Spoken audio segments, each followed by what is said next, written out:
So our next speaker is Dr. Sharon D'Souza, a very charming personality and one of the young torchbearers from the NN group of hospitals. She is a cornea and refractive surgeon, and she'll be speaking on CXL with laser vision correction. Thank you very much. I hope my slides are visible. Yeah. Good evening, everyone. At the outset, I really have to say a heartfelt thanks to Dr. Chitra Ramamurthy ma'am and ARC and AIOS for this wonderful opportunity to speak among stalwarts. Now, this topic today, which I've been given, is not a very usual topic for postgraduate students. But then, of course, nowadays, a lot of their questions are with the new advances. It's quite a short topic, and I'll just be highlighting a few points which would help with their basic idea. So the topic covers some basic background information, what is extra, indications, the surgical procedure, the post-op care, how to choose the procedure, and how to evaluate outcomes.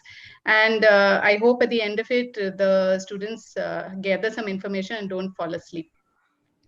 So ectasia is one of our most dreaded complications of any refractive procedure, and it really spoils our Zen moment when a patient post-operative would come back with something like that.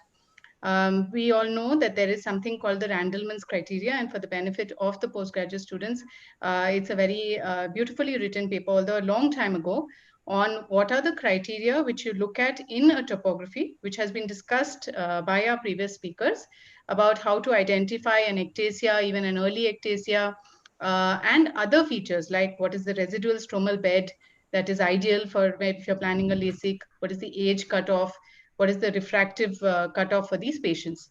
Now, but in spite of keeping all these criteria, we do come across patients who develop an ectasia. And there's been a lot of literature and, of course, experience around the world. And we now know that it is definitely a possibility among all the refractive procedures. So then what else can we do to try and avoid the ectasia? Of course, there are a lot of unknown factors that are there. And in spite of all precautions, we may have some post-operative surprises. So that is where the extra procedure comes in. Now, at this stage, I just wanted to clarify some terminologies because I have found that sometimes there's a little bit of confusion between these two topics. And as Dr. Chitra had very beautifully elucidated in her talk, topo-guided PRK with cross-linking is a procedure which we do for keratoconic eyes, usually early keratoconus, and it's used in addition to the cross-linking procedure to make the cornea more regular. An extra procedure, on the other hand, is a normal cornea with some suspicion which does not fit into an actual ectasia. So to make it simple, a topo-guided PRK with cross-linking would be a partial or a small amount of refractive correction with a full cross-linking, whereas an extra procedure is usually the full refractive correction with a small amount of cross-linking or a flash cross-linking. So the extra procedures are, they have been touted to potentially strengthen the cornea.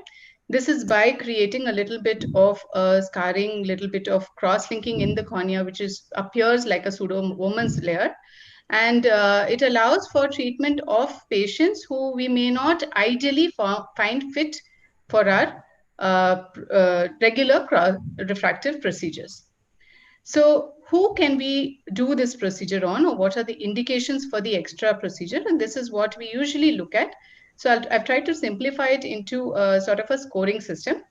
Of course, the topography is the first point that we look at.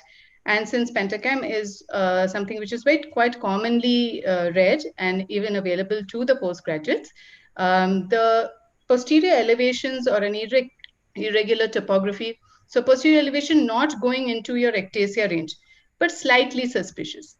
We also talked about biomechanics in our previous talks, and biomechanics again would be something which you take into consideration to plan and something like an extra procedure. So depending on which kind of biomechanical tool you use, deformation amplitude, or the ones which are combined with the topography, you could look at the parameters like the BAD-D, the CBI, TBI. So when you have certain parameters which are becoming suspicious, then we go forward to look at things like their age, what is the degree of refractive correction that is required, If it's a very high refractive correction, do we need, is the residual stromal bed too low? And what is percentage tissue ablation? So for people, for the postgraduates who are listening, percentage tissue ablation is calculated by taking the thickness of the flap, what is the thickness of ablation that how much the tissue ablation, divided by the pachymetry which you had preoperatively. So usually we say we shouldn't go more than around 40% of percentage tissue ablation. So in this 10-point scoring system, if you have more than 5 things, which, and this is just an arbitrary number as of now, but we are doing studies on it. If you have a lot of risk factors coming in, then either you should, look at why that's there or think of doing something like an extra procedure. Now, how do we do it? I don't have any financial interest in this talk, but what we use is the Avedro system, and that has a riboflavin called the Vibex Extra, which we use for this procedure. So very simply put, you do the regular refractive procedure, whether it's LASIK, SMILE, or PRK. After doing the excimer ablation, we apply the riboflavin.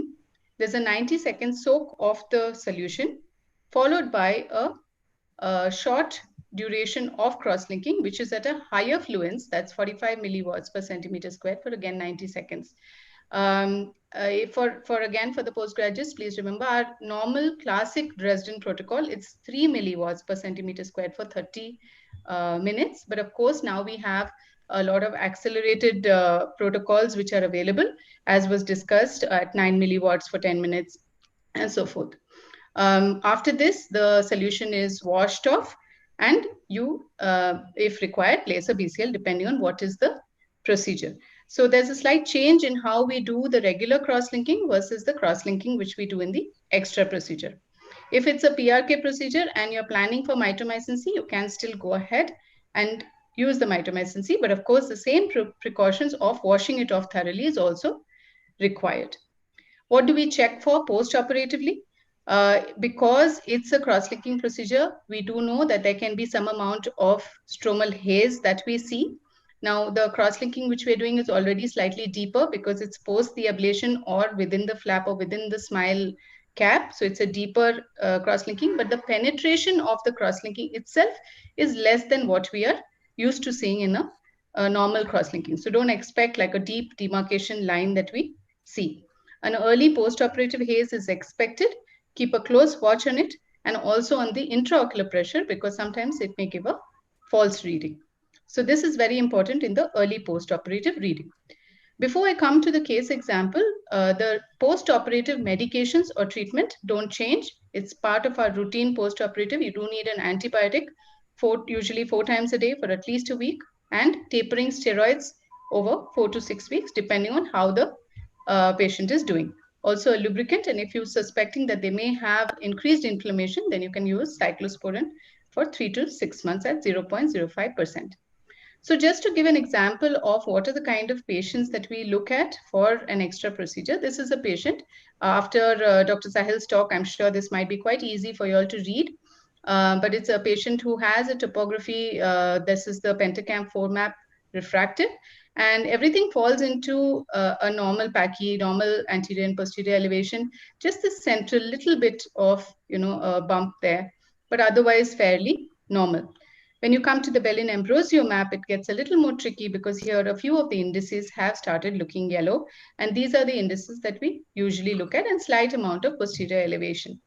The other eye also has a similar picture.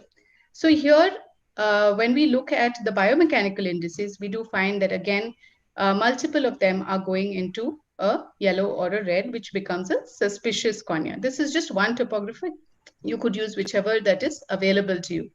But so because there were multiple, indices which showed a suspicion, we decided that this patient may benefit from an extra procedure. So which surgical procedure, if we had to do an extra, then you have to combine it with a refractive procedure. Which surgical procedure would benefit? And how can we assess the effect?